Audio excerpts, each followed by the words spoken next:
জীবনের ৬১তম বসন্তে যদি পাশে থাকে একই সাথে গার্লফ্রেন্ড আর প্রাক্তন স্ত্রীরা, তবে আর কি লাগে। এই অসম্ভবকে সম্ভব করে দেখালেন বলিউড মিস্টার পারফেকশনিস্ট আমির খান। গত শনিবার ছিল আমির খানের ৬১তম জন্মদিন।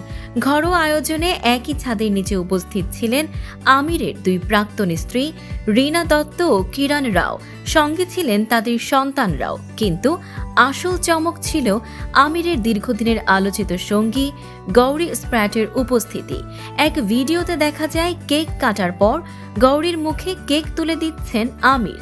পাশে দাঁড়িয়ে হাসি মুখে সেই মুহূর্ত উপভোগ করতে দেখা যায় প্রাক্তন দুই স্ত্রী রীনা দত্ত ও কিরণ রাওকেও।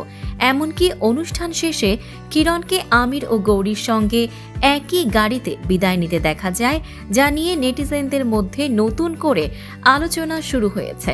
গত বছরের জন্মদিনে গৌরীকে সবার সঙ্গে পরিচয় করিয়ে দিয়েছিলেন আমির।